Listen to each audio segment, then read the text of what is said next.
क्या आपने कभी सोचा है जब किसी की मृत्यु समय से पहले हो जाती है, चाहे वह दुर्घटना हो, हत्या हो या अचानक आया कोई सदमा, तब उसकी आत्मा कहां जाती है?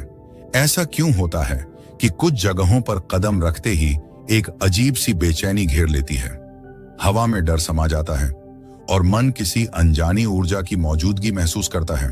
कहते हैं कि अकाल मृत्यु के बाद आत्मा तुरंत अपने मार्ग पर आगे नहीं बढ़ पाती। अधूरी इच्छाएं, अधूरे रिश्ते और असहनीय पीड़ा उसे भटकने के लिए मजबूर कर देती है। ऐसे स्थानों पर जहां दुख और मौत की चीखें गूंजी हों, वहां समय थम जाता है और आत्माएं उसी क्षण में कैद होकर रह जाती हैं। मृत्यु सिर्फ देह का अंत नहीं है, बल्कि चेतना का सबसे बड़ा विस्फोट है। जब व्यक्ति की मृत्यु समय पर आती है, उम्र के ढलते हुए देह और मन के साथ आत्मा धीरे धीरे जीवन से अलग होने लगती है। वह परिवर्तन की तैयारी करती है। परिवार, रिश्तों, स्मृतियों और इस संसार से विदाई की प्रक्रिया अपने आप शुरू हो जाती है। लेकिन अचानक मृत्यु में कोई तैयारी नहीं होती। यह मौत देह से पहले मन को तोड़ देती है और देह से अलग होने के बाद आत्मा को जला देती है। अचानक मृत्यु ठीक उसी क्षण होती है जब शरीर अभी जीवित रहने की पूरी कोशिश कर रहा होता है। धड़कनें दौड़ रही होती हैं, शरीर खुद को बचाने की लड़ाई लड़ रहा होता है और मन जीवन के हर टुकड़े को पकड़कर बैठा होता है। और तभी एक अनचाहा पल सब कुछ खत्म कर देता है। गरुड़ पुराण में कहा गया है, अचानक मृत्यु तब नहीं होती जब शरीर मरता है। अचानक मृत्यु तब होती है जब आत्मा को समझने का समय ही नहीं मिलता कि मृत्यु हो चुकी है। मरने के बाद पहली रात यही सबसे भयावह होती है, क्योंकि पहले कुछ घंटे आत्मा को यह समझ ही नहीं आता कि वह मर चुकी है। वह अपने शरीर की तलाश में भटकती है, अपने ही मृत शरीर के पास खींची चली आती है। कभी उसके शरीर के ऊपर खड़ी होती है, कभी उसके चेहरे को देखने की कोशिश करती है, कभी उस शरीर में वापस प्रवेश करना चाहती है, लेकिन देह उसका स्वीकार नहीं करती। दरवाजा बंद हो जाता है और बंद दरवाजों की दुनिया शुरू हो जाती है। यही पहली यातना है। जिस व्यक्ति को अकाल मृत्यु मिलती है, उसकी आत्मा अपने परिवार के पास जाना चाहती है। वह उन्हें पुकारती है, लेकिन कोई आवाज नहीं सुनता। वह घर में प्रवेश करती है, लेकिन कोई उसे देख नहीं पाता। वह अपने प्रियजनों के कंधे पर हाथ रखना चाहती है, लेकिन स्पर्श का हक भी उससे छीन लिया जाता है। यह अस्तित्व का टूटना है, जहां आत्मा जी रही है पर दुनिया उसे मृत मान चुकी है। और फिर शुरू होता है वह क्षण जब आत्मा पहली बार रोती है। उस रोने की आवाज किसी इंसान के कान तक नहीं पहुंचती, लेकिन घर के वातावरण में बेचैनी भर देती है। अचानक ठंडी हवा, अचानक भारीपन, अचानक रात का डर, ये सब उसी रोती हुई आत्मा का दर्द होता है। लोग कहते हैं कि अचानक मृत्यु वाले स्थान हॉन्टेड हो जाते हैं। वास्तव में वह जगह हॉन्टेड नहीं होती। वह जगह रोती हुई आत्माओं की प्रतीक्षा से भरी होती है।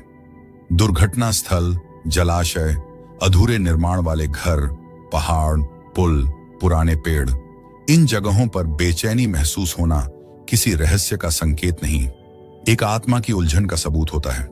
गरुड़ पुराण कहता है कि अकाल मृत्यु की आत्मा पहले कुछ दिनों तक बार बार अपने शरीर के पास लौटती है, क्योंकि उसके भीतर अभी गहरी पीड़ा यह है कि जीवन पूरे होने से पहले समाप्त हुआ।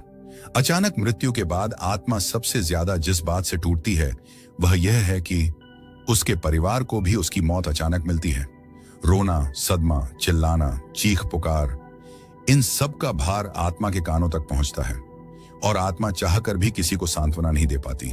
वह हर पल चीखती है कि मैं यहां हूं, मैं जिंदा हूं, मुझे मत रो, लेकिन किसी के चेहरे पर उसकी ओर देखने की क्षमता नहीं रहती। यही वह क्षण होता है जब आत्मा पहली बार असहायता महसूस करती है। साधारण मृत्यु में आत्मा को मंत्र, संस्कार और परिवार के प्रेम से दिशा मिलती है, लेकिन अकाल मृत्यु में शरीर के अंतिम संस्कार से पहले ही आत्मा इतनी टूटी होती है कि उसे अपनी दिशा समझ नहीं आती। धीरे धीरे आत्मा के भीतर एक सवाल उठता है, मैं कहां जाऊं, मेरा मार्ग कहां है? लेकिन उस प्रश्न का कोई उत्तर नहीं आता, क्योंकि यमलोक का द्वार अभी नहीं खुला होता। अकाल मृत्यु के बाद आत्मा न स्वर्ग जा सकती है, न नरक, न पुनर्जन्म पा सकती है। वह बीच की ही दुनिया में फंस जाती है, जहां दर्द है, एकांत है, अधूरी चाहें हैं और समय का अंत नहीं है। समय थम जाता है, लेकिन पीड़ा चलती रहती है। यही वह अंधेरी अवस्था है जिसे शास्त्रों में प्रथम रात्रि का चक्र कहा गया है। अकाल मृत्यु के बाद आत्मा की पहली लंबी रात। अकाल मृत्यु के बाद आत्मा की पहली रात तो विस्मय और सदमे में बीतती है, लेकिन उसके बाद शुरू होता है वह सबसे भयावह समय, आने वाले 13 दिन। गरुड़ पुराण कहता है कि यह 13 दिन आत्मा के लिए संसार और परलोक के बीच की खाई जैसे होते हैं, जहां आत्मा वापस जीवन में भी नहीं लौट सकती और अगले लोकों में भी प्रवेश नहीं कर सकती। इन 13 दिनों में आत्मा को सच को स्वीकारने का दर्द, अपनों से अलग होने की मजबूरी और अपनी मृत्यु का कारण समझने की तड़प सबसे ज्यादा सताती है। पहले 3 दिन आत्मा परिवार के पास ही रहती है। वह हर कमरे में भटकती है, हर आवाज पर दौड़ती है, हर पुकार पर रुकती है। कई बार वह अपने नाम पर रोते लोगों की तरफ दौड़ती है, पर निराश होकर लौट जाती है, क्योंकि कोई उसकी ओर देखता भी नहीं। उसे लगता है कि शायद सब वापस सामान्य हो जाए, लेकिन हर बीतते क्षण के साथ यह भ्रम टूटता चला जाता है। और फिर आता है वह क्षण जब आत्मा पहली बार अपने ही फोटो पर माला चढ़ते हुए देखती है। यहीं से सच्चाई आत्मा के अंदर चाकू की तरह ढंस जाती है। अब मेरा लौटना संभव नहीं। इसके बाद चौथे से 7वें दिन तक आत्मा सबसे ज्यादा बेचैन होती है, क्योंकि पहली बार उसे अपने ही लिए रोते हुए लोग दिखाई देते हैं, पर वह उनके आंसू पहुंच नहीं पाती। मंदिरों में प्रार्थनाओं की आवाजें उठती हैं, पर आत्मा उन प्रार्थनाओं को सुनने की स्थिति में नहीं होती। दुनिया उसे मोक्ष की राह दिखाना चाहती है, लेकिन उसका मन दुनिया में ही जकड़ा रहता है। इन दिनों में आत्मा के भीतर सबसे ज्यादा भाव जगते हैं। मेरे बिना अब उनका क्या होगा? क्यों मरा मैं? क्यों इतनी जल्दी? क्या मैं कुछ कर सकता था? और इनमें सबसे दर्दनाक विचार है, अगर मुझे एक मौका और मिल जाता। यही सोच आत्मा को सबसे ज्यादा बांध लेती है। 7वें से 10वें दिन तक ये वह समय होता है जब आत्मा घर से दूर जाने लगती है और वापस लौट नहीं पाती।